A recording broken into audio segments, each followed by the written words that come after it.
Welcome. आज हम लोग बात करने जा रहे हैं आईपीसी यानी इंडियन पेनल कोड के अंतर्गत आने वाली कई महत्वपूर्ण धाराओं के बारे में। आगे बढ़ने के लिए स्टार्ट बटन का चयन करें। Reward points. अंक जीतने के लिए नॉलेज चेक प्रश्नों का सही उत्तर दें। यदि आप पहले प्रयास में सही उत्तर देते हैं तो आपको अधिक अंक मिलेंगे। जारी रखने के लिए आईपीसी के अंतर्गत कुल कितनी धाराएं हैं? 512, 511, 509। सही उत्तर का चयन कर सबमिट। यह सही है, आपने 100 अंक जीते हैं। जारी रखने के लिए नेक्स्ट दबाएं। इस मॉड्यूल के माध्यम से आप आईपीसी यानी इंडियन पीनल कोड भारतीय दंड संहिता से संबंधित महत्वपूर्ण धाराओं के बारे में जानकारी प्राप्त करेंगे।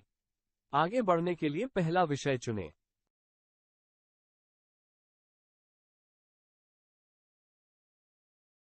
कुल 511 धाराओं में से हम लोग आज बात करेंगे कुछ महत्वपूर्ण धाराओं के बारे में, जिसमें पहला है 1. धारा 96 से 106 तक निजी रक्षा के अधिकार से संबंधित धाराएं हैं, जो हर किसी को मानव जीवन और संपत्ति की रक्षा के लिए एक निश्चित स्तर तक बल प्रयोग करने का अधिकार देती है।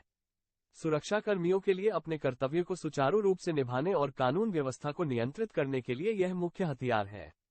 2. धारा 97 के अनुसार प्रत्येक व्यक्ति को अपने व दूसरे व्यक्ति के जीवन की रक्षा करने का अधिकार प्राप्त है, और साथ ही अपनी व किसी अन्य व्यक्ति की संपत्ति को चोरी, डकैती, शरारत या आपराधिक नुकसान से बचाने का अधिकार भी है।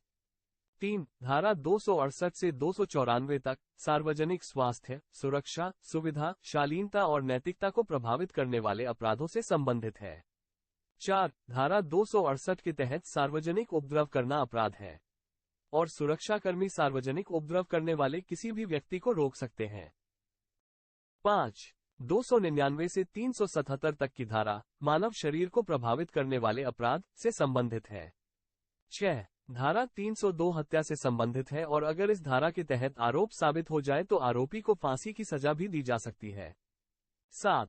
धारा 339 किसी को गलत तरीके से रोककर रखने या बंधक बनाने से संबंधित है। किसी पर हमला करना धारा 351 के तहत दंडनीय अपराध है। यौन उत्पीड़न यानी सेक्सुअल हरासमेंट धारा 354 और 354A के तहत दंडनीय अपराध है। धारा 375 और 376 में बलात्कार के खिलाफ सजा का विस्तृत विवरण दिया गया है।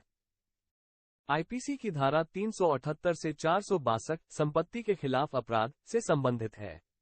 10. धारा 378 चोरी से संबंधित है तथा इसमें कितनी साल की सजा हो सकती है, ये बताया गया है।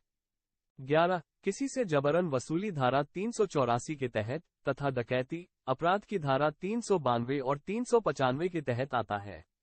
12. विश्वासघात का अपराध धारा 406 के तहत और धोखाधड़ी 420 के तहत दंडनीय अपराध है।